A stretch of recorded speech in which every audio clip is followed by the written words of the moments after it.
mau gugat ijazah silahkan, tapi komentar dan kata-kata yang menyerang harkat dan martabat orang lain tentu nggak boleh juga. Nah jadi awalnya kami juga salah paham dalam persoalan ini. Setelah kita kaji dan kita maknai, yang dilaporkan Pak Jokowi itu bukan tentang menghujat ijazahnya, bukan. Tetapi tentang menghujat dirinya, menghinakan dan merendahkan. Nah, sah dong, dia seorang manusia yang normal. Nah, Bang Egy merasa melakukan ada hujatan mungkin ya, terus atau merendahkan, maka akhirnya Bang Egy di luar konteks ijazah datang bersilaturahmi, mengadakan kesepakatan sebuah perdamaian. Jawaban dari Pak Jokowi understanding kan sudah clear. Nah, yang punya hak dalam restoratif justice itu boleh dikatakan 80% adalah pelapor, yaitu Pak Jokowi sendiri dan pelapor yang lain. Harusnya saya sepakat dengan sikap Uni tadi sebagai pengacara. Nah, berdebat itu, ya berperang itu, tarung itu, membebaskan klien bukan di televisi, tapi di ruang sidang pengadilan. Benar kan itu, Uni? Mereka kan banyaknya kan merendahkan Bang Egy, ya kan, sama Damai Lubis. Nah, hari ini mereka menganggap mungkin saya adalah sebagai dalang pelaporan Bang Egy. Padahal yang datang ke kantor polisi itu Bang Egy langsung. Iya, betul. Mereka nggak lihat. Makanya disayangkan kepada mereka. Mereka tidak tabayun. Atau koordinasi bahasa kerennya. Atau klarifikasi bahasa yang lebih keren lagi. Tanya sama Bang Egy kalau merasa menghargai Bang Egy. Makanya banyak penghinaan yang dilakukan oleh pihak mereka. Setiap mereka statement, mereka bawa nama Bang Egy dan Mayari Lubis. Sudah hilang, tinggal berenam. Ada 2 tuyul menemui jin iprit. Kita tanya maksudnya apa? Itu kan bahasa satir, kata si Gofur. Gofur loh yang menyatakan itu satir. Si Gofur kan ngomong begitu tapi tidak dilaporkan oleh Bang Egy, hanya Kosinudin. Itu gimana? Iya, bahasa satir katanya. Maksudnya dia membela bahasa satir. Maksudnya bahasa satir itu kan apa? Kiasan atau sindiran bahwa tuyul itu adalah Bang Egy. Yang jin iprit itu adalah Pak Jokowi. Jin iprit itu kan jahat. Iya. Jadi apakah sejahat itu Bang Jokowi? Pak Jokowi nggak sejahat itu. Kami merasakan ketika kami datang, kami dilayani dengan baik. Walaupun kami pernah melakukan memaki dia atau mengata-ngatai dia tetap menerima kita dengan legowo. Disediakan minuman dan menu sedikit untuk bahwa dia menghormati tamu. Iya. Ya kan? Dimuliakannya kami sebagai tamu dia gitu. Apakah itu nggak mulia?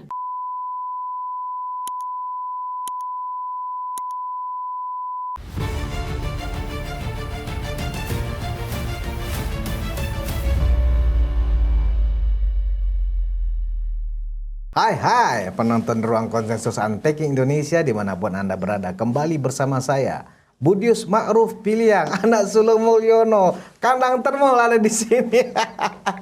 Saya selalu bahagia ketika mengatakan di sini adalah kandang termol, termuliakan. Oke, saya sapa dulu semuanya penonton Ruang Konsensus, semoga kita semuanya selalu sehat dan dalam keadaan waras. Saya sapa dengan yang umum. Assalamualaikum warahmatullahi wabarakatuh. Awal Februari 2026, saya mendatangkan seorang pengacara yang layak kita teladani. Kalau kita ada perkara, pengacara yang seperti ini yang harusnya ya kita cari. Siapa itu? Inilah pengacaranya Bang Egy Sujana, Ibu Elida Neti. Selamat datang, Bu. Saya panggilnya Ibu Eli atau Bu Neti ya panggilan enaknya ini? Mana enaknya, nama saya Elida Neti, tapi nyambung. Saya sangat appreciate ya dengan langkah hukum yang Bang Egy lakukan atas kerjaan-kerjaan Ibu sebagai kuasa hukumnya Bang Egy. Saya awalnya meragukan hadir di sini karena saya cukup tertekan dengan maksudnya termul itu apa sih gitu. Terus sebenarnya saya sebagai pengacara tidak berkolaborasi dengan persoalan-persoalan lain gitu ya. Nah, dalam hal ini barusan saya disorakin sebagai termul ya. Sebagai termul dan cair. Iya. Terus ada seorang perempuan yang mungkin gila panggung ya. Saya anggap dia gila panggung dari Lampung datang, kadang minta-minta uang kemana-mana, minta-minta ongkos, minta-minta tempat nginap, kemudian merasa dia itu adalah pejuang. Jadi kadang-kadang mau kita lawan orang seperti itu nggak level lah, bukan apa. Dia hanya emak-emak yang murni ingin membersamai, tapi karena dia polos, tidak ngerti hukum, tidak tahu politik, jadi dia merasa ucapannya itu akan viral, dia akan menjadi top. Jadi inilah kadang-kadang dari emak-emak yang bersamai si Ko Zinudin tadi ya. Saya jumpa dengan Roy Suryo tadi. Roy Suryo cukup di Polda Metro ya, siang tadi ya. Barusan. Roy Suryo cukup profesional. Dia asal jumpa tetap santun. Terus Ibu Eli mau laporin saya ya? Enggak, kan udah dilaporin. Laporan apa lagi? Katanya mau laporin lagi. Enggak lah, kan laporan itu udah mencakup. Terus dijawab oleh Sentana, kalau kami cuma melaporkan termul katanya. Ya kalau mau laporkan kita juga nggak apa-apa. Kita udah siap untuk hal seperti itu. Karena apa yang kita lakukan kita sudah punya perhitungan yang dalam. Nah, baik secara datang ke rumah Pak Jokowi dengan ingin melakukan sebuah kedamaian, mereka masih kekeh mau gugat tentang SP3, silahkan. Silahkan mereka gugat di pengadilan Prapit ya, atau mereka lakukan gelar perkara sah saja, agar mereka jelas apa yang kita lakukan gitu. Di sini memang ada beberapa item, nanti jawab pertanyaan Adinda, nanti saya jawab. Saya membuka kronologi dikit. Iya. Silakan Uni. Nah, ada beberapa item syarat-syarat dari RJ itu, yaitu minta maaf salah satunya, kemudian minta ganti rugi. Namun di situ ada uraian juga, entah nomor berapa, entah yang keempat atau kelima, kesepakatan dan perdamaian. Kesepakatan dan perdamaian. Nah, menurut kami, karena Bang Egy merasa tidak salah, dia tidak minta maaf secara verbal, intelektual ya? Bang Egy-nya sendiri gitu. Ada dasar-dasar yang dia tidak mau minta maaf gitu. Nah, kalau dia minta maaf karena dia adalah gugatan, dia yang menggugat, tentu dianggap dia sudah mengakui sepenuhnya. Sementara pengakuan itu harus diputuskan di pengadilan. Ya. Dan kita juga nggak punya ilmu untuk menyatakan itu tidak gitu. Bang Egy sebagai kuasa hukum dari Bambang Tri dan Gus Nur, dia itu telah melakukan gugatan yang akhirnya gugatan itu sudah clear, inkrah berkekuatan hukum yang tetap. Bang Egy sudah buat laporan untuk mempertanyakan kenapa sih klien saya ditahan. Dengan itu Bang Egy bertanya kayak mau mendatangi UGM untuk mempertanyakan ijazah SMA, bukan untuk urusan S1. Jadi dalam hal itu akhirnya Bang Egy sakit, dia sibuk, kemudian tanpa ada koordinasi dengan Bang Egy sudah bergulirlah S1. Nah, Bang Egy sudah legowo ketika kliennya yang ditahan diberikan remisi, amnesti ya, amnesti dari presiden kita. Ya. Nah, mereka mendapat bagian dari yang diberi amnesti tersebut. Nah, dalam hal itu kita harus mengerti hukum itu apa. Terus hukum itu kan sebab akibat. Saya di sini menyatakan kalau tentang pencemaran nama baik, tentang menyatakan ijazah itu palsu atau asli, itu mungkin tidak ada pidana. Karena ijazah itu kan belum ada putusan. Betul.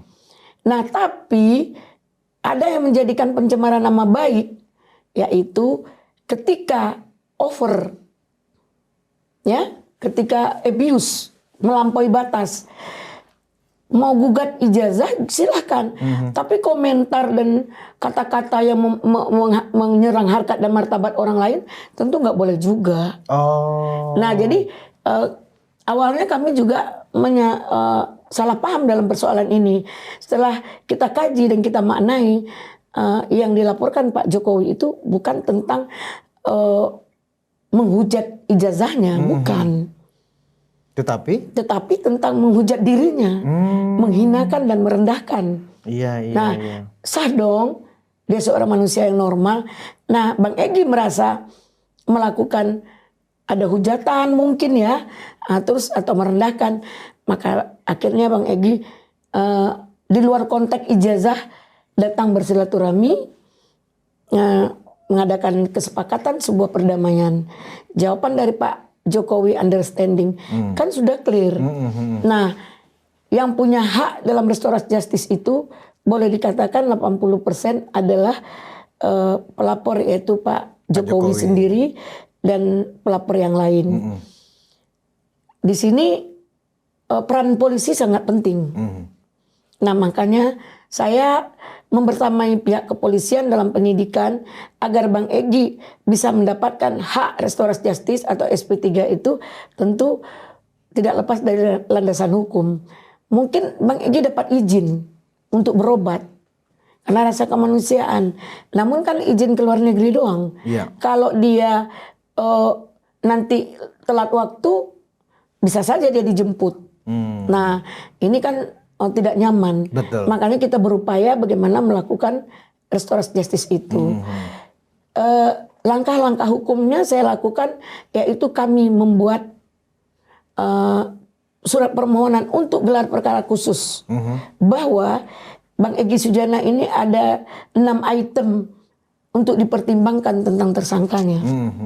Nah, hasilnya ya memenuhi kategori untuk menambah poin dalam restoratif justice. Tinggal apa? Tinggal persetujuan Pak Jokowi.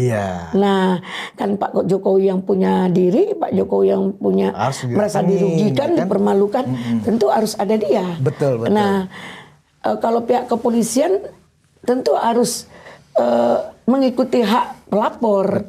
Nah, kita yang terlapor juga mengikuti ritme tersebut.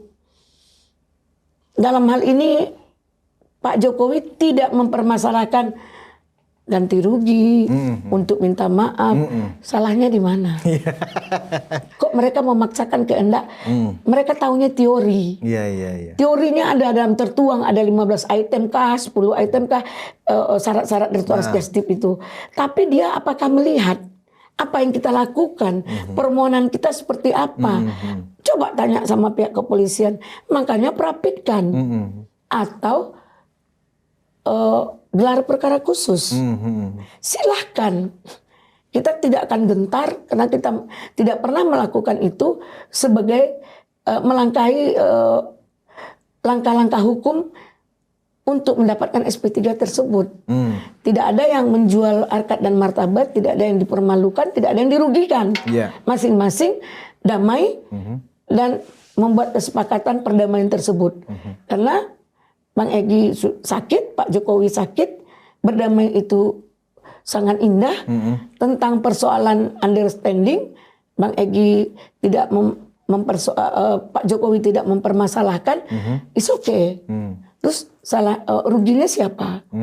Nah, dalam hal ini mereka merasa Bang Egy adalah pengkhianat. Mereka merasa Bang Egy termul. Mereka merasa Bang Egy adalah dapat proyek Iya. Jual diri. 100 miliar lah, 1 T. Ini kan dasar. Iya. Jadi dalam hal ini kita sudah melakukan kesabaran.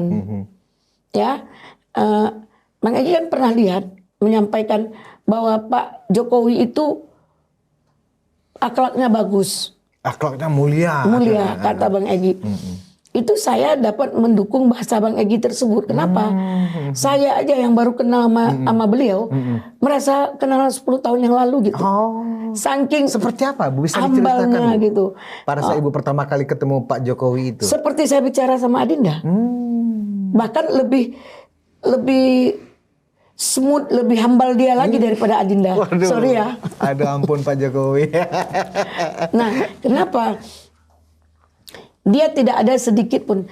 Kita kan bisa bahasa gestur, apalagi orang Padang. Nah, nanti kilek takalam. Ya kan? Terus tersirat tersurat, ya kan? Sebagai orang Muslim kita memahami itu. Betul. Ada sebuah gestur Pak Jokowi itu yang benar-benar humble, dan ada sebuah dari pancaran wajahnya dia benar-benar ikhlas menerima kita, tulus, dengan kesabaran tuan rumah yang luar biasa. Makanya kita bilang dia akhlaknya luar biasa.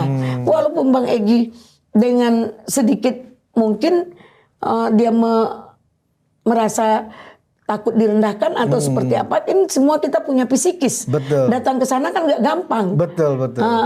Bang Egy nggak mau juga direndahkan dengan kehadirannya di sana. Namanya juga kita berkunjung ya. Sampai di sana nanti apa jawaban mereka. Nah, sesuai nggak dengan apa yang sebelumnya, kan begitu. Nah, disitulah kita lihat Bang Egy bilang, saya nggak minta maaf karena saya nggak salah. Saya sakit, Bapak sakit. Terus saya nggak salah karena saya buat gugatan bla bla, kok saya udah ditersangkakan. Intinya saya bilang sama Bapak ya kan bilang Bapak understanding. Kata-kata yang satu 1000 makna. Kata-kata Pak Jokowi yang satu. Understanding 1000 makna. Berarti ini clear dan case close. Case close. Ya. Terus salahnya di mana? Salahnya di mana? Ya kan? Kenapa mereka cawe-cawe ribut-ribut di televisi ya? Uni ya? Ya. Nah, ini yang kita berpikir panjang. Ketika Bang Egy melakukan langkah itu, khusus klaster 1, semua yang mengajak Bang Egy loh, termasuk si Kozinudin itu. Kozinudin itu tidak ada apa-apanya. Jadi dia sebagai senior, sebagai junior, dia harusnya ngikut. Pertama, pada membersamai perkara ini, mereka Bang Egy diajak bersatu di tempatnya Abraham Samad. Oh, di kantornya Abraham Samad ya? Oh. Kemudian saya kan disuruh Bang Egy hadir karena Bang Egy sakit. Tiba-tiba kami dilarang ikut membersamai mereka. Sepertinya ada apa ini? Kok merasa tersaingi dengan kehadiran kita? Dan kemudian Bang Egy dipecat. Oleh Kozinudin? Oleh Kozinudin. Oh, hebat sekali dia ya? Wah, merasa. Oh, merasa hebat. Iya. Sedangkan Allah aja hebat, nggak sombong. Ya kan, apa sih dia itu masih anak kemarin sore. Anak gitu. kemarin sore, ya, setuju. Yang berlagak jago. Jadi ketika orang berdebat, dia pandai ngomong, tidak putus-putus. Senior-senior diam. Dianggap dia udah menang. Kalah orang, mereka tak bisa menjawab dia. Betul. Padahal orang berpikir, aduh, kalau orang Padang bilang kan, ini anak ini tahu malu nggak dia? Tahu diri nggak dia? Hah? Ilmu orang ini semua di atas, di atas mereka, di atas dia, ya kan? Tapi dengan menjawab dan berdebat, menang berdebat, bukanlah kita menjadi orang hebat. Kita harus memahami, tentu mereka senior-senior ini tentu hanya tersenyum dan dengan cara elegan mereka melawan, memberikan statement pemahaman hukum, tapi dia nggak paham-paham. Dengan menangnya berdebat dianggap dia adalah segalanya, sampai dia abuse. Sebenarnya yang mengatakan dia menang berdebat juga nggak ada, Uni, cuman orang malas, perasaan dia. Orang malas ngelayanin aja. Dan memang misalnya kalau kita sering lihatnya, anggaplah di salah satu stasiun TV, ada beberapa stasiun TV yang pembawa acaranya memberikan waktu yang lebih banyak kepada Kosinudin. Jadi terkesan dia lebih hebat. Dan satu lagi yang strateginya Kosinudin saya lihat ya, ini kan saya pemantau ya, seorang komunikasi. Cara dia supaya orang sungkan untuk memotong, termasuk presenternya pun sungkan untuk memotong, dia suka menggunakan dalil-dalil agama. Dia bawa beberapa kutipan dalam surat dalam Al-Quran, dia juga bawa potongan hadis, seolah-olah nanti kalau dipotong oleh hostnya, wah lu berarti menghalangi orang agama, kan begitu. Itu pinternya dia. Nah harusnya saya sepakat dengan sikap Uni tadi sebagai pengacara. Nah, berdebat itu, ya berperang itu, tarung itu, membebaskan klien bukan di televisi, tapi di ruang sidang pengadilan. Benar kan itu, Uni? Ya, nah dalam hal ini saya berpikir gitu ya, ini ada apa gitu. Kok lari dari konteks awal? Konteks awalnya kan Bang Egy. Mereka udah meninggalkan Bang Egy dengan statement-statement dan narasi mereka. Mereka merasa mengucilkan Bang Egy walaupun Bang Egy merasa tidak terkucil. Tapi mereka mengucilkan Bang Egy menurut mereka gitu kan. Terus, nah ketika Bang Egy mencari langkah, Bang Egy itu orang pintar loh. Dia seorang aktivis yang senior. 7 presiden selain dari Habibie, dia challenge, dia kritik. Nah, terus dengan cara hukum dan aktivis penegak hukum yang senior, Bang Egy melakukan langkah, oh begini loh, sudah waktunya kami berdamai. Karena Bang Egy dengan Pak Jokowi ini ternyata selama ini dia nggak bilang, ternyata dia pernah berteman. Kata Pak Jokowi, Bang Egy ini adalah orang terkenal. Saya belum siapa-siapa, dia sudah menjadi orang terkenal. Saya bangga dengan Bang Egy ini. Terus kemudian Bang Egy ini pernah membantu dia ketika tim sukses gubernur. Nah, jadi dengan kehadiran Bang Egy, ibarat kata seperti saya juga dengan Bang Egy itu, sepintar-pintar kita merasa dia lebih hebat dari kita. Dia suhu kita. Ibarat kata salahnya ketua kembali ke pasal 1, yang salah tetap kita. Ya kan? Itulah kalau kita mengerti dengan adat ketimuran, bahwa etika dan moral harus kita tegakkan, senioritas itu harus kita hargai. Berarti pada saat Bang Egy melaporkan Roy Suryo dan Kosinudin itu benar-benar serius itu, Uni? Serius. Bukan jadi sekedar gertak? Bukan. Ngapain, ini kan bukan hal yang gampang bagi Bang Egy. Bang Egy ini seorang tokoh dan aktivis penegak hukum yang berdasarkan Al-Quran dan hadis. Dia selalu memberi ayat dan menyampaikan melalui Al-Quran, maafkan kesalahan orang, kemudian nggak perlu kita dendam. Artinya dia mencoba calling down, kita menganggap ini sebuah kekecewaan karena dia tidak paham, biarlah dia marah, dia benci, dia kecewa, itu sah saja. Tapi jika penghinaan itu bertubi-tubi, kita manusia normal, siapa bilang kita sabarnya mampu seperti Rasulullah? Ya kan, kalau Rasul diludahi di segala macam masih bisa tersenyum, bahkan dicarinya orang yang telah menganiaya dia kan. Nah, dibezuknya. Nah, kita kan belum sekapah itu, ya kan. Nah, dalam hal ini Bang Egy melaporkan, mulai kami tanggal 8 keluar dari rumah Pak Jokowi. Ya Allah, saya secara pribadi sampai detik ini terlalu banyak tekanan. Kalaupun tahu saya seperti ini, dibayar 10 miliar pun saya nggak mau. Saking beratnya, saya nggak terseret keluarga saya. Inilah sakitnya. Saya orang lapangan bisa sabar. Saya keluar rumah sebagai profesional, mau kesakitan, mau menangis, mau kelaparan, di rumah saya tetap senyum. Tetap saya melihatkan kegembiraan. Saya menghapus air mata saya, menghapus kesukaran saya segala macam ketika saya turun dari mobil masuk rumah. Saya enjoy dalam rumah. Bahagia di rumah. Tekanan dari pihak Roy Suryo ini ya, Uni? Roy Suryo nggak ada. Jadi tekanan dari Refli Harun barangkali atau dari Kosinudin ini kali, karena mulutnya ngember kemana-mana menghina Bang Egy, Bang Damai gitu. Secara mereka kan banyaknya kan merendahkan Bang Egy, ya kan, sama Damai Hari Lubis. Nah, hari ini mereka menganggap mungkin saya adalah sebagai dalang pelaporan Bang Egy. Padahal yang datang ke kantor polisi itu Bang Egy langsung. Iya, betul. Mereka nggak lihat. Makanya disayangkan kepada mereka. Mereka tidak tabayun. Atau koordinasi bahasa kerennya. Atau klarifikasi bahasa yang lebih keren lagi. Tanya sama Bang Egy kalau merasa menghargai Bang Egy. Hormati sikap dan perbuatan orang. Berarti orang sudah mempertimbangkan baik buruknya. Kita melakukan, ya Allah, jika besar mudaratnya halangi. Tapi jika besar manfaatnya mudahkan. Kita tetap minta restu dan ridhonya Allah. Jadi kita tidak pernah melawan takdir. Jadi jangan takdir kita dicaci maki oleh mereka. Direndah-rendahkan, gak ada hak mereka.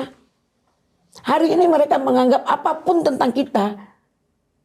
Kita hanya tersenyum. Tapi ketika menghina, wajar dong kita balas. Mau tampar menampar, mau tonjok menonjok. Kan enggak juga. Enggak level lah ya. Pertama dari segi umur. Ya kan. Nah makanya banyak penghinaan yang dilakukan oleh pihak mereka. Setiap mereka statement, mereka bawa nama Bang Egy, Damai Hari Lubis. Sudah hilang, tinggal berenam. Ada 2 tuyul menemui jin Ifrit. Kita tanya maksudnya apa? Itu kan bahasa satir, kata si Gofur. Gofur loh yang menyatakan itu satir. Si Gofur kan ngomong begitu tapi tidak dilaporkan oleh Bang Egy, hanya Kosinudin. Itu gimana? Iya, bahasa satir katanya.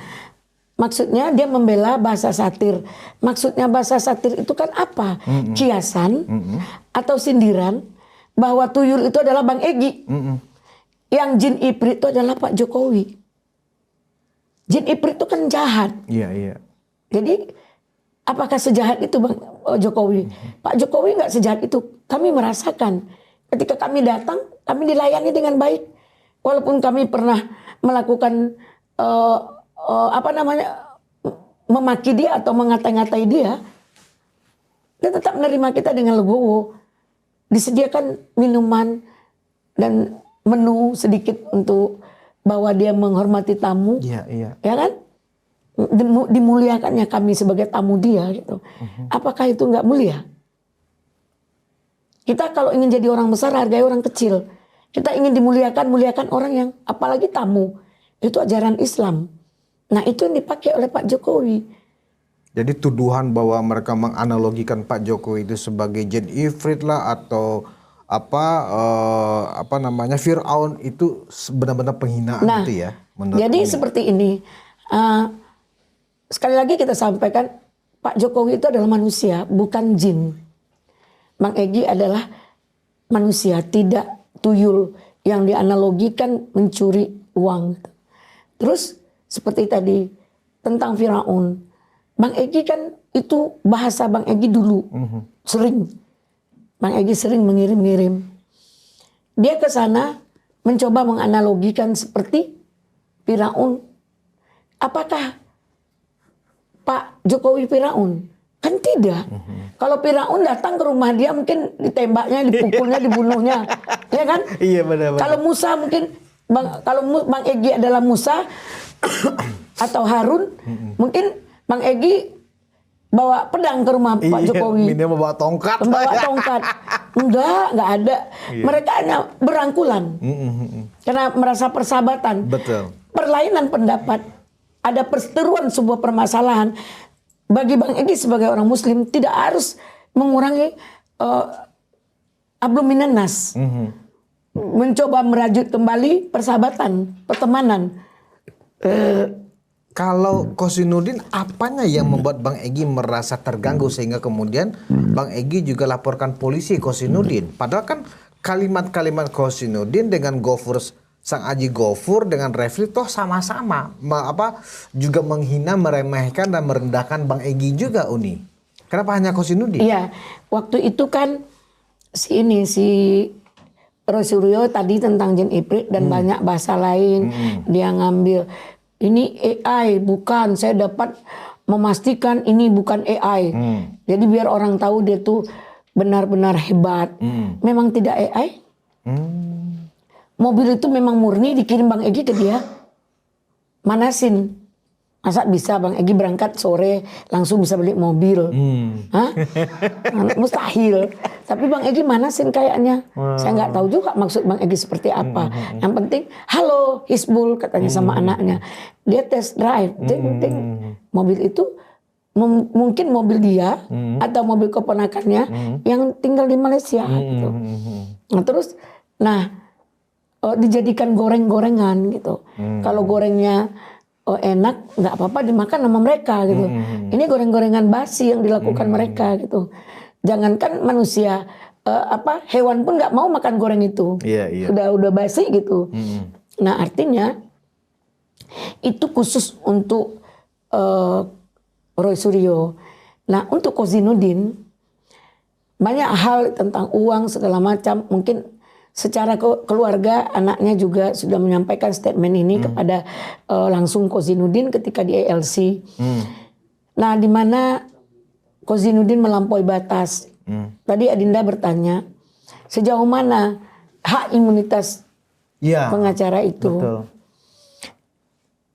Ada putusan MK yang banding dan mengikat, yaitu bahwa pengacara tidak dapat digugat menggunakan imunitasnya, digugat secara pidana atau perdata ketika menjalankan tugas dalam membela klien. Nah, kalau Kozinudin, apakah dia membuat statement atas nama klien atau disuruh oleh klien? Atau memberikan edukasi terbaik buat klien, kan nggak pernah. Contoh, kalau benar ijazah itu asli, tahan 100 tahun di penjara klien saya. Bilang nggak? Jahat nggak dia itu? Berarti memang dia niatnya memang nggak benar ya untuk kliennya ya. Siap mengorbankan penjara bagi kliennya. Iya. Dia menarasikan, dia menyadari nggak dia itu siapa? Dia adanya di situ kan sebagai PH, kuasa hukum. Berikanlah edukasi yang terbaik buat klien kita.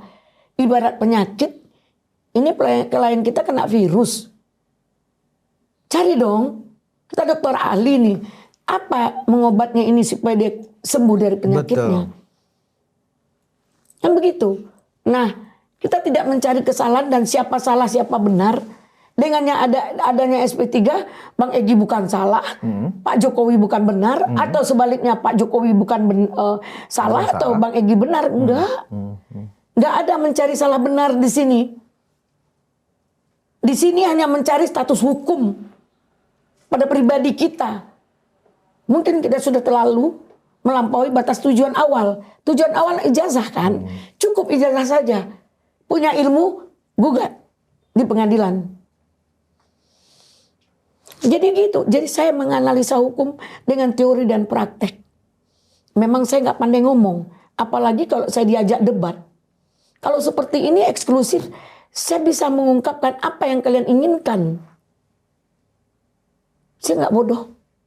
Saya nggak menghafal pasal demi pasal demi diakui oleh publik. Enggak. Ada kesan Unineti, ada kesan dari Kozinudin bahwa LP-nya Bang Egy lewat Unineti sebagai PH-nya Bang Egy, gampang nanti kan ada Pradi yang bisa melindungi saya. Misalkan anggota asosiasinya kan Pradi kalau nggak salah.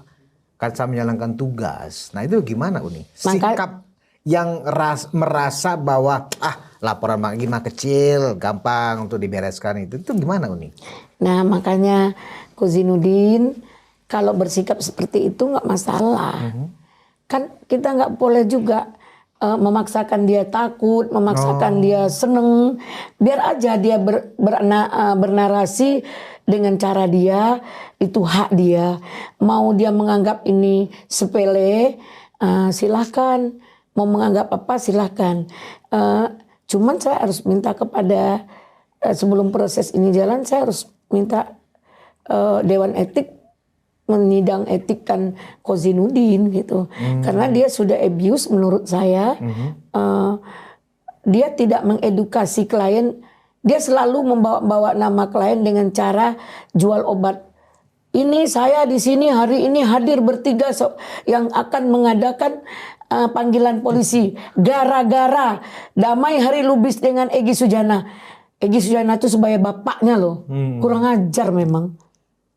Iya memang itu. Nggak ada Bang Egy kek, Pak Egy kek. Secara narasi memang dia rada-rada memang. Iya, tapi tidak dia sopan maksudnya. Ya, tidak ada kesopanan, melanggar etika dari sesuai dengan bangsa kita yang beradab. Betul.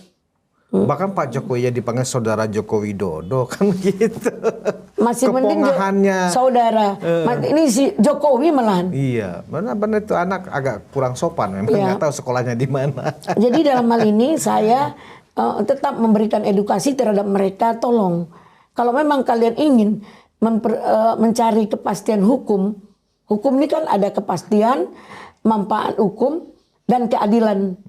Itulah hukum. Karena hukum ini dilakukan dengan cara sebab akibat. Bagi saya pemahamannya begitu.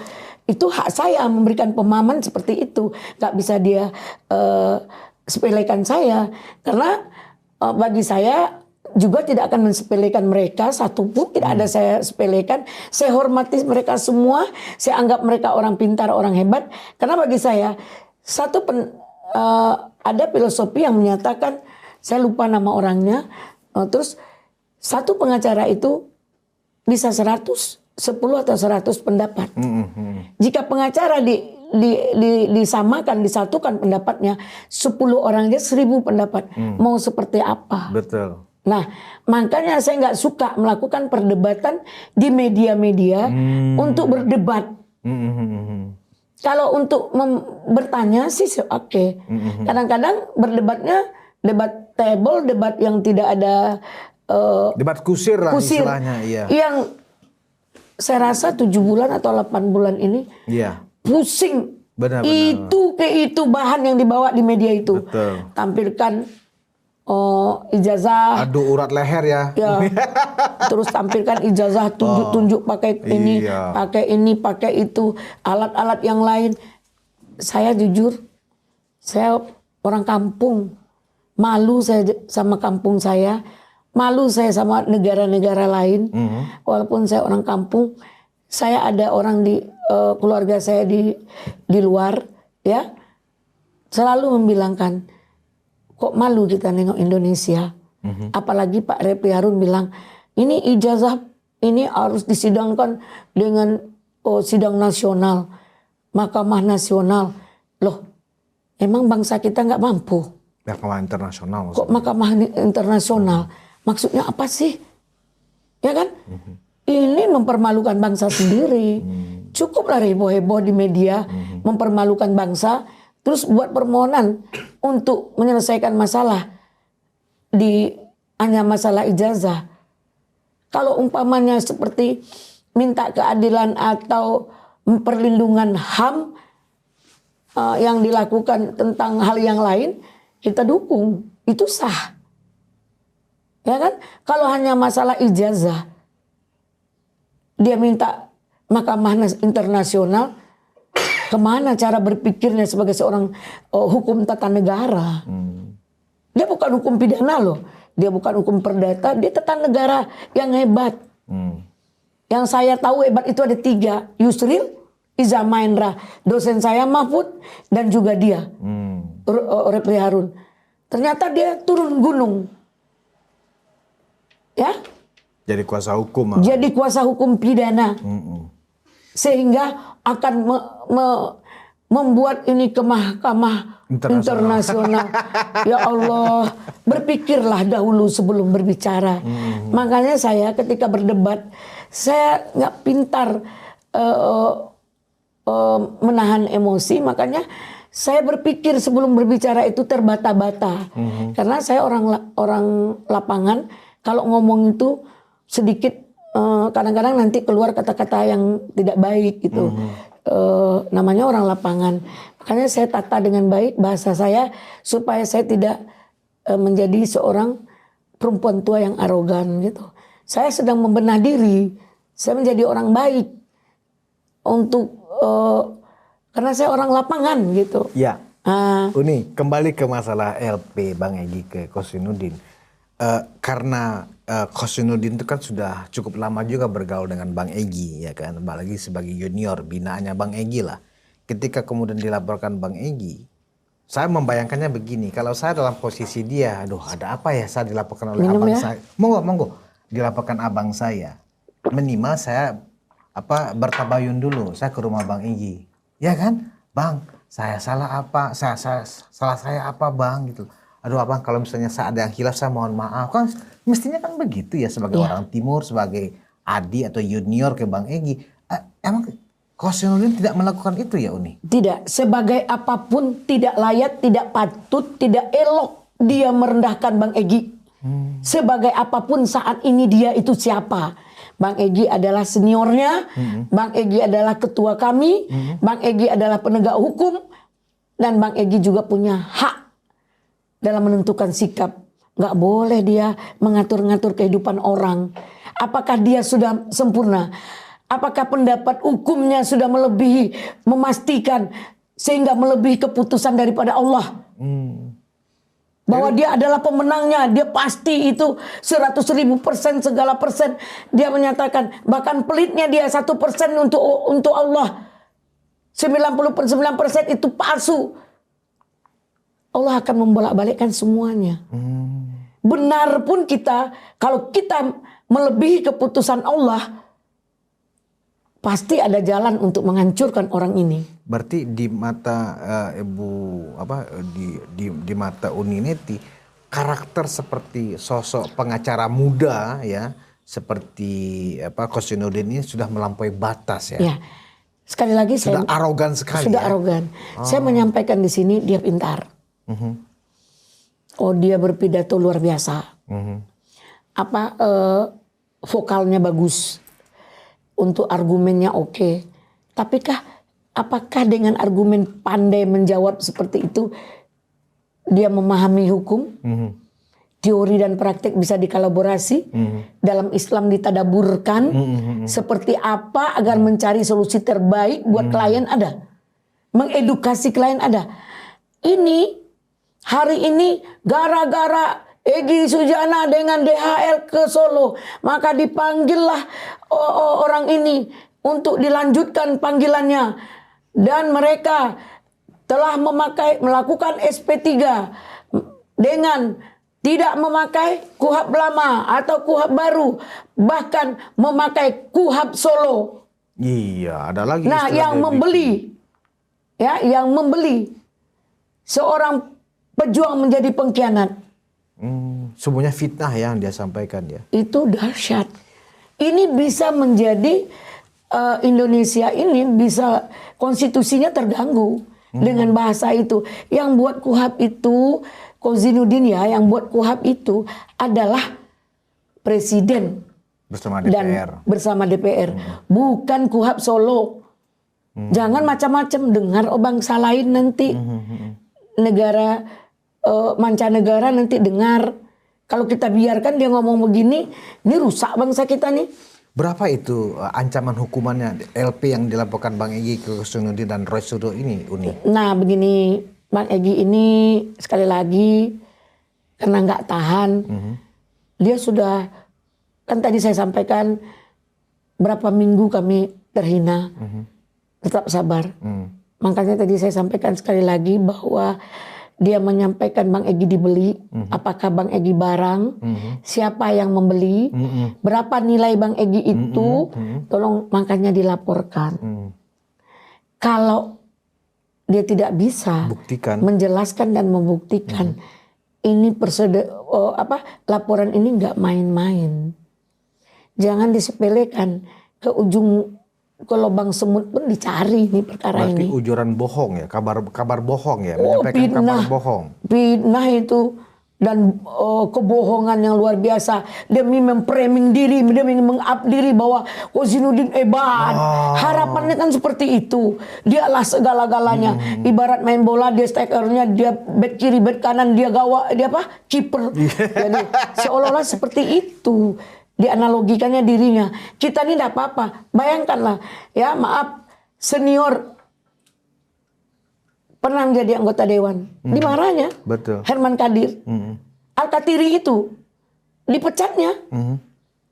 Siang, malam, pagi, sore Al-Katiri telepon saya. Akhirnya Al-Katiri masuk dalam surat kuasa saya bersama Kapitra. Ada kami berlima anaknya. Kemudian baru kita minta sama kata Bang Egy, buatlah tim BES. Oh, tim BES ya, Bang Egy Sujana. Iya, yaitu atas kesepakatan dengan anaknya Isbullah sebagai kuasa hukum, kita tunjuk mensepakati bahwa Al-Katiri menjadi koordinator kuasa hukum Bang Egy sekitar 48 orang. Yang tadinya Bang Egy atas permintaan Pak Juju bahwa dia akan menjadi koordinator untuk kuasa hukum Bang Egy karena dia mungkin sakit. Nah akhirnya Pak Al-Katiri di tengah jalan kemarin pas saat-saat kita akan melakukan SP3, saya udah hubungin koordinator saya Al-Katiri, dia sibuk, makanya kami jalan dengan anaknya, dengan beberapa kuasa hukum yang lain. Nah Pak Al-Katiri juga menyampaikan kepada saya ketika saya ketemu dia di Polda, dia sampaikan bahwa dia adalah kuasa hukum RRT. Setelah itu saya lihat ternyata nama Pak Al-Katiri nggak ada di kuasa hukum RRT, ya. Terus tidak ada Kozinudin, kuasa hukum Roy Suryo nggak ada. Oh nggak ada. Nggak Tapi ada. kenapa dia di media-media selalu mengatakan dia sebagai kuasa hukum Roy Suryo? Iya, jadi karena sering saya jumpa Pak Mada. Pak Mada Girsang ya? Ya, Mada Girsang ini dia adalah koordinator untuk kuasa hukum RRT. Nah, bukan Refli Harun? Bersama Refli Harun. Bersama Refli Harun. Nah, kemudian Refli Harun kan ada tuh bersama Jamada Girsang. Banyak teman yang lain, bahkan senior saya Pak Midan. Terus di situ tidak ada Azam Khan, Gofur dan Kozinudin. Kaget saya, kok dia bawa-bawa nama Roy Suryo terus. Nah, ketika dia menyampaikan sebagai kuasa hukum Roy Suryo, saya pertanyakan legal standingnya apa. Kalau tidak ada legal standing, berarti dia tidak kuasa hukum dari orang yang bersangkutan. Apa yang disampaikannya itu kebohongan. Jadi per kapan itu Roy Suryo? Sejak mulai kapan itu? November. Kozinudin, Gofur itu Azam Khan bukan lagi pengacaranya RRT sejak November 2025. Ya, saya nggak tahu kapan dia jadi kuasa, kapan dia tidak menjadi kuasa. Menurut menjadi PH ya. Menurut ada selentingan dia juga adalah PH non litigasi. Kita harus pahami non litigasi ini sebagai apa. Apakah semua staker dia gitu? Jangan. Orang Indonesia ini nggak bodoh hukum gitu. Tapi orang diam jangan dibilang dia udah hebat gitu. Nah, hari ini saya memberikan sebuah edukasi kepada semua, baik semua teman-teman yang ada di rumah dan juga kepada penegak hukum bangsa Indonesia. Kita akan tetap belajar dan belajar tentang etik moral seorang pengacara itu yang dinyatakan putusan MK itu bahwa tidak dapat digugat maupun perdata dan pidana selagi dalam menjalankan tugas membela kliennya. Ini kan tidak. Karena dia tidak lagi pengacara. Dia statement atas nama siapa menghina dan merendahkan Bang Egy Sujana. Nah, di dalam apa tersebut berdasarkan undang-undang berapa itu di pasal berapa itu di undang-undang advokat itu kemarin Waketum kami sudah memberikan statement di media. Tidak ada yang kebal hukum. Termasuk advokat. Termasuk advokat. Berarti apabila Kozinudin Gofur bisa dipenjara kalau dia melakukan pencemaran nama baik juga. Iya, melampaui batas. Melampaui batas. Melanggar etik. Tentu dia juga ada dipidana juga. Nah, saya kan pernah juga dilaporkan dulu oleh Hotman Paris. Tapi kan saya benar tidak melanggar etik. Karena saya membela klien saya Bang Rasman. Nah, akhirnya kan nggak diterima laporan itu. Gitu. Nah, kalau ini memang diterima karena Bang Egy merasa terhina. Dia menyerang Bang Egy, dijual. Siapa yang beli? Bahwa Kozinudin melakukan pembelaan, loh saya kan sedang menjalankan tugas saya membela RRT. Ternyata dia bukan lagi pengacaranya Roy Suryo. Saya rasa nggak pernah ya, nggak tahu juga. Berarti legal standing dia ya ketika dia cuap-cuap menghina Bang Egy seperti itu, dia bicara sebagai orang yang tidak sedang menangani kasus klien manapun ya. Iya. Berarti kena dong Uni si Kozinudin. 5 tahun nggak itu ancaman penjaranya? Ini kan Bang Egy kan mengajukan pasal kalau nggak salah saya cuman 2. 10-3-11 cuman 2 tahun ancaman kalau penjaranya ya. Kalau yang lama ya, yang baru kalau nggak salah saya jarang menghafal kayak gitu 433 dan 434 ya. Kalau saya nggak salah itu yang dilaporkan Bang Egy. Kalau DHL ada undang-undang ITE yang dilaporkannya tentang Kozinudin ada 3 pasal. Nah, Bang Egy sebenarnya nggak tega. Nggak tega untuk memenjarakan Kozinudin? Ya. Tapi kan sudah LP Uni. Iya awalnya. Iya. Sekarang udah tega dong. Iya dong, udah sakit banget. Malah dengan tulisan-tulisan kotornya yang dikirim Bang Egy ke kita-kita. Kok melampaui batas banget. Apa haknya menghakimi orang lain? Kalau pernyataan Kozinudin, saya siap hadapin Egy Sujana katanya. Gimana Uni? Ya, dia kan merasa pengacara siap hebat. Siap nggak siap dia harus siap. Itu jawaban saya. Iya. Siap nggak siap harus siap. Kalau misalnya ini sampai ke pengadilan, Kozinudin berarti statusnya bisa dari terlapor, kemudian menjadi tersangka, bisa menjadi terdakwa juga ya. Berarti hak pengacaranya bisa dicabut dulu barangkali, hak beracaranya. Kita berharap seperti itu. Dihentikan sementara waktu. Sampai memiliki keputusan hukum yang tetap. Iya. Kalau misalnya terbukti memang Kozinudin melakukan pencemaran nama baik Bang Egy, berarti dia selamanya dicopot sebagai pengacara atau gimana itu nanti Ibu? Kita nggak ingin juga dia dicopot. Mungkin dihentikanlah dulu ya. Dihentikan. Ya kalau kita sekarang berandai-andai juga sulit. Karena dia makin brutal kan. Kayak tadi dia suruh orang mengejar saya. Oh iya? Iya. Dia menyuruh orang ya, untuk namanya Bu Mary ngejar-ngejar saya. Waktu di Polda Metro tadi siang? Tadi siang. Bilang saya. Apa tujuan dia menyuruh orang untuk menyerang Uni tadi di Polda Metro? Dia nggak mampu, cara otak berpikirnya nggak mampu dia. Jadi dia menganggap, makanya saya sampaikan, jangan pernah rendahkan orang. Jangan merasa kita hebat. Ibu dimaki-maki tadi? Maki-maki, pokoknya saya dibilang termu, dibilang cair. Makanya saya kalau masalah cair itu saya sedih. Ya kalau cair orang profesional kan biasa Umi ya kan. Iya. Pengacara kan memang begitu. Orang sampai sudah sekarang bekerja. belum cair-cair. Iya belum cair. Capek deh. Ya kan?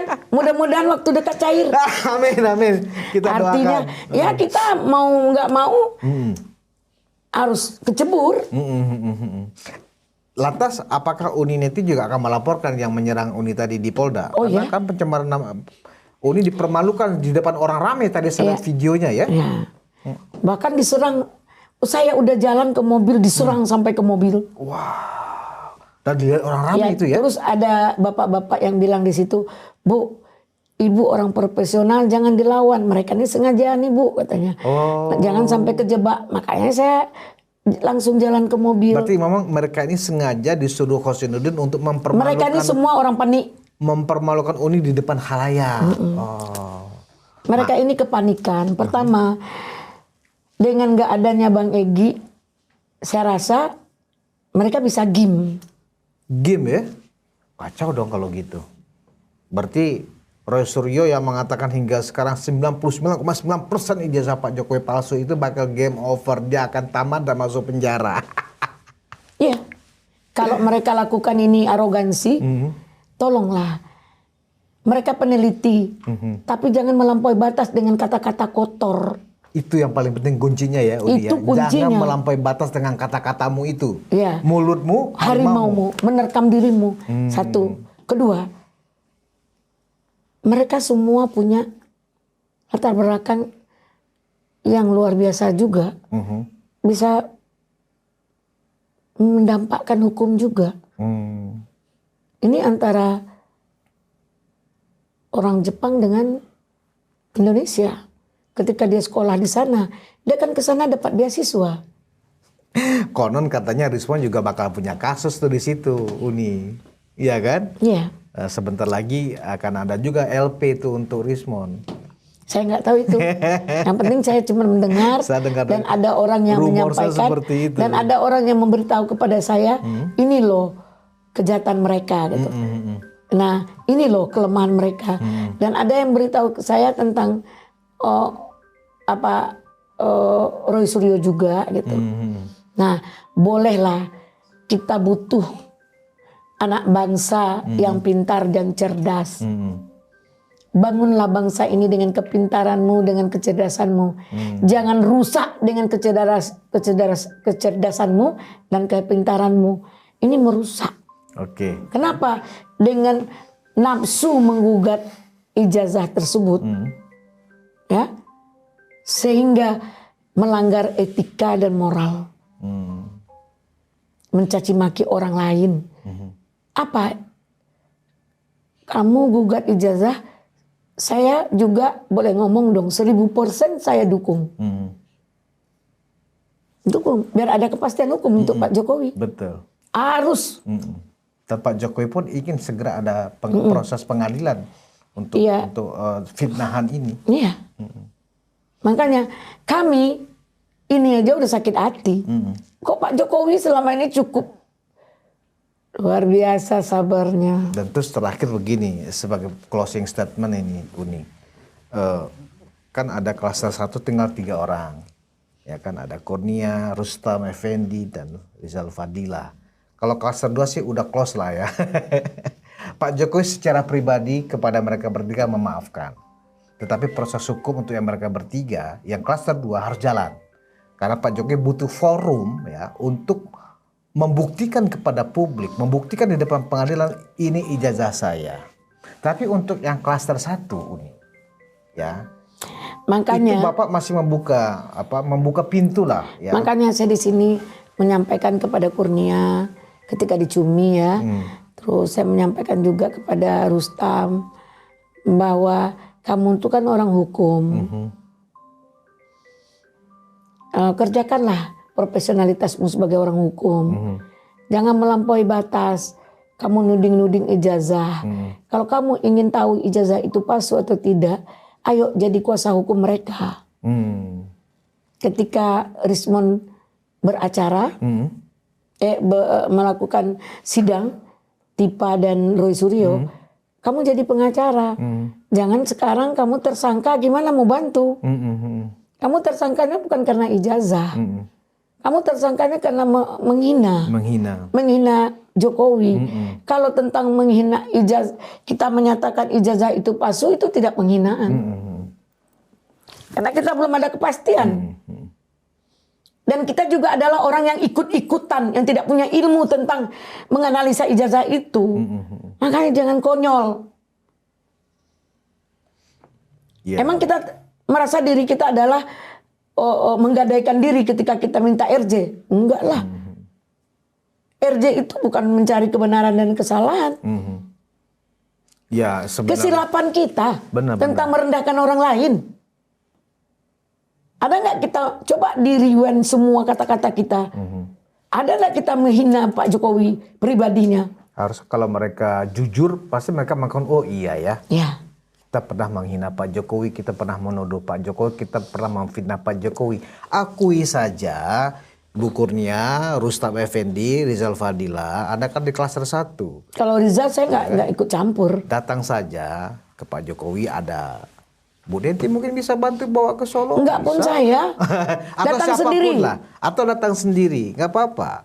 Pak Jokowi ya, seperti yang diakui oleh Bang Egy adalah orang yang akhlaknya mulia, negarawan. Saya cuma mengimbau, kalau mau ya, makanya nanti maksud saya jangan menjerit, jangan. Kalau menurut saya lebih baik terlambat daripada tidak sama sekali. Daripada menyesal, nggak akan ada dikatakan orang pengkhianat ketika RJ itu ada. Tidak dibilang orang kita menjual dan menggadaikan akidah. Enggak. Berarti tidak sama sekali. Uni masih mendukung lah ya kalau misalnya Kurnia dan Rustam mengambil kesempatan RJ, Uni mendukung ya. Ya karena jalan pendukungan itu ada. Kalau Rizal nggak tahu. Nggak nemu jalannya ya. Ya, jalannya kayak seperti ini. Kan tanpa sadar nih. Rustam ini kan anak baik nih, orang kita lagi. Iya. Orang awak itu. Orang awak. Hai Rustam, kau jangan salah alamat kau. Jadi artinya si Rustam ini kan contoh. Bang Egy yang ngajak saya. Kalau saya dilaporkan Bang Egy kurang ajar, kan begitu. Nah, itu kan tanpa sadar dengan kekecewaannya. Kan masih bisa dimaafkan. Tapi apakah dia sopan? Bilang Bang Egy kurang ajar? Kan tidak. Nggak sopan. Mereka ini sayangnya, semua ini menganggap sudah mampu berjalan sendiri. Satu. Yang kedua, langkah hukum yang kami lakukan ini, mereka tidak pernah tabayun. Tak pernah tabayun, iya. Mereka tidak pernah mengklarifikasi, mengkoordinasi seperti apa. Kalau elit politik, semua mensupport langkah Bang Egy. Ya. Nggak ada pengkhianatan. Itu pengkhianatan tuh hanya framing dari Roy Suryo dan Kosinudin aja Uni. Yang lain-lain kan nggak ada. Cuma mereka aja merasa oleng ini kapal karena seniornya yang selama ini mensupport secara dalil hukumnya, yang paham hukum, yang ngerti hukumnya, udah RJ ya kan, sehingga dibikinlah framing seperti itu karena kepongahan Kosinudin. Dan kita berharap aja Uni. Anehnya, dia merasa kan Bang Egy menyalah-nyalahkan Bang Egy. Sekarang oke, Bang Egy udah salah sama kalian. Terus oke, kita nggak kenal, nggak apa-apa, nggak penting gitu ya kan. Terus oke, mau Kosinudin tuh apa? Tadi dia bilang kamu bukan teman saya, nggak apa-apa. Saya nggak rugi, bahkan rugi kalau berkenalan dengan dia mungkin ya. Nah, terus jangan bawa-bawa Egy dong. Ini karena mereka gamang. Sikit-sikit bawa nama Bang Egy, udah close nama Bang Egy di mata mereka. Jalankan apa yang kalian inginkan. Kan kata Bang Egy, kalau kalian memang anggar jago atau sok tahu, sok hebat, sok jago, silahkan. Jangan bawa-bawa Bang Egy. Ya? Apa takut? Apa gamang? Iya, kalau gak bawa nama Bang Egy gitu. Kalau gak bawa nama Bang Egy, apa kalian masuk?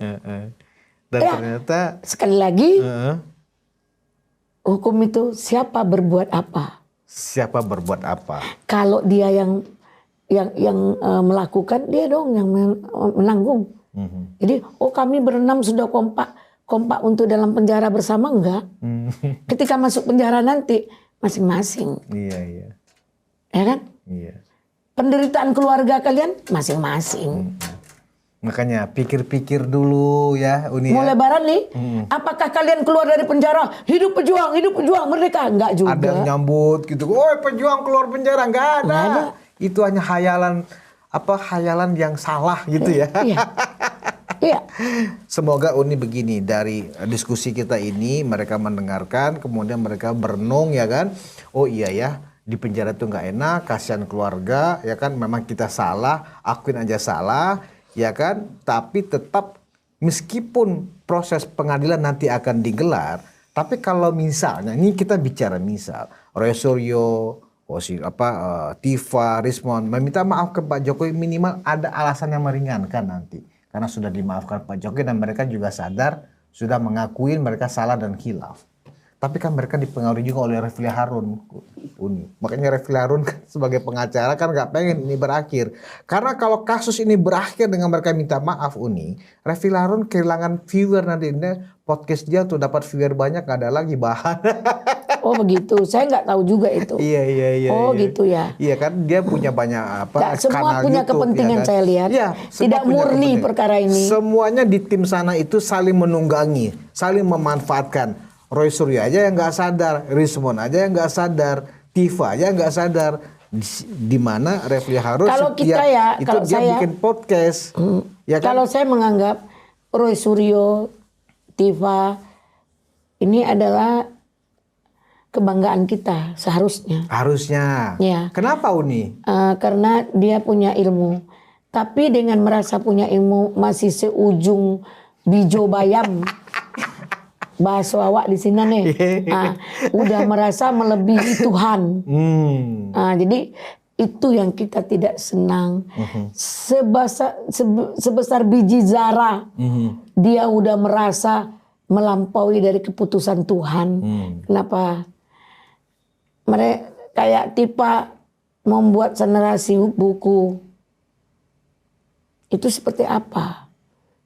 Orang buat buku itu kan selalu menarasikan dengan perasaan. Kalau perasaan kita sedang benci, tertuanglah kebencian di dalam buku itu. Nah, buku ini siapa yang mengakuinya? Hasil penelitian dia sah. Tapi legal standingnya dari mana? Dosennya mengakui lah ini. Dapat nilai berapa dia oleh dosennya dengan penelitian ini? Kan harus ada orang yang akan menentukan. Profesor, mereka baru doktor-doktor semua. Kan ada profesor dan ahli-ahli yang lain. Ya kan? Jangan jebakkan diri. Buat lubang masuk, gali lubang sendiri gitu. Itu yang saya sayangkan. Kalau saya dengan Rismon, ada chemistry karena masih ada hubungan marga ya. Dengan saya dia sangat santun. Kalau Rismon ya, makanya kalau apapun yang dilakukan itu hak dia, saya nggak benci dia. Berarti begini kalau mau begitu. Nah, jadi gini. Mereka harus cabut tuh kuasanya ke Refli Harun, kuasa hukumnya ke Uni aja biar bisa RJ. Nggak juga, kita nggak mau merayu mereka untuk RJ. Dan katanya sih Bapak nggak mau gitu kan. Gini Uni, sebenarnya kita ini ya para relawan itu kan dituduh merayu-rayu ya untuk mereka RJ. Sebenarnya nggak ada merayu-rayu. Kita hanya kasihan. Ya kita anggap mereka itu orang yang sedang disalahkan, dibelokkan untuk masuk penjara. Nah kita hanya mengingatkan, jangan Anda sampai terbuai. Ini sudah di pinggir jurang. Kita nggak ada merayu, hanya mengingatkan ya. Selagi mau, ya kan, kami siap bawa. Selagi mau, kalau nggak mau nggak ada paksaan. Kasihan, ini orang lagi dikerjain aja, dikorbankan. Yang kata siap bawa itu mereka lebih terhina. Nah, siap dia. bawa itu artinya begini, Uni. Kalau memang mau datang begitu saja, nggak ada yang mengatur, kan kalau misalnya ya boleh dong kepolisian. Kalau misalnya ke kepolisian boleh juga. Dong. Ya, lewat Uninet juga bisa. Iya, ya kan, gitu. Saya akan mencoba, tapi kan melalui kepolisian. Kalau saya sistemnya melalui kepolisian, nggak mau melalui tim pemenangan. Oh jadi memang sudah ada yang enggak, juga enggak. Berniat enggak untuk tahu, ini ya. Enggak tahu saya. Enggak tahu itu. Ini masih ini ya. Iya masih. Jadi enggak tahu kita. Yang penting kita hanya menghimbau karena ini adalah politik hukum. Pahami itu, hari mau lebaran, mau puasa, nanti nyesal, kasihan keluarga kita. Dan mungkin untuk closing statement saya, apa yang kau tanam itu yang kau tuai. Dan kesempurnaan tetap milik Allah, di mana kesalahan kita berbagilah kita mencari pembenaran itu. Kemudian kalau kekurangan kita ditutupi dengan kekurangan orang lain, berarti mendekati kita untuk sempurna. Jangan merasa kitalah yang benar jika tidak sepakat dengan orang tidak sepakat dengan kita musuhi. Itu belajarlah bahwa apa yang kita lakukan itu yang kita pikul itu akan kita hadapi. Kalau dalam hukum siapa berbuat apa, kemudian kalau kalian merasa kalian adalah benar, laksanakan dengan baik, cukup fokus kepada ijazah tersebut, jangan hina-hina, jangan caci maki, jangan libat-libatkan orang lain, ya kan? Jika ada orang yang membersamai, dukunglah bersama-sama.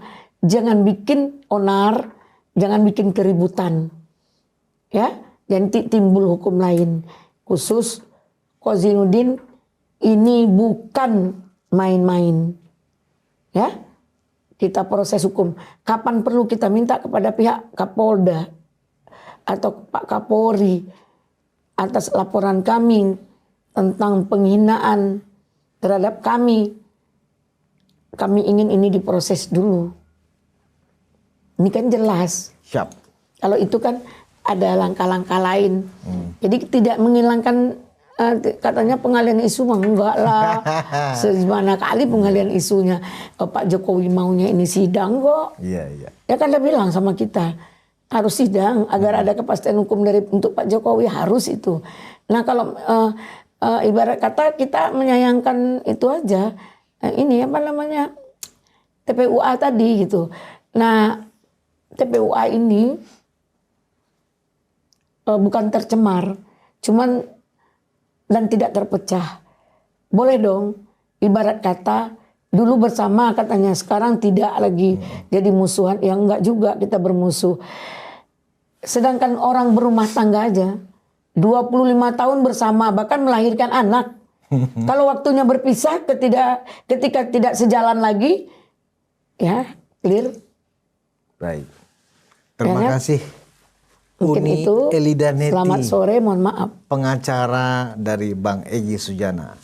Penonton Ruang Konsensus, terlalu banyak nasihat Uni Neti ini, ya kan, kepada ya para pihak yang terlibat dalam kasus pindahan ijazah palsu Pak Jokowi. Kepada yang merasa ini adalah sebuah nasihat yang bagus, renungkanlah, ya kan, kemudian Anda ambil sikap, ya, jangan naif, mau dihasut oleh pengacara, ya, yang Anda nanti akibatnya kalau salah adalah masuk penjara. Pertanyaannya adalah, apakah mau besuk mereka? Pengacara Anda, jangankan besuk Bu, mau ikut bersama-sama di penjara. Kalau benar mereka mau menemani Anda di penjara, nah itu baru paten itu pengacara. Tirulah pengacara seperti Uni Neti, ya, dengan segala instrumen hukum yang ada bisa membebaskan kliennya. Itu baru pengacara hebat, itu baru pengacara top, ya, profesional, ya kan. Kalau Anda punya masalah, hubungi Bu Neti. Insya Allah. Terima kasih atas perhatian Anda. Wassalamualaikum warahmatullahi wabarakatuh.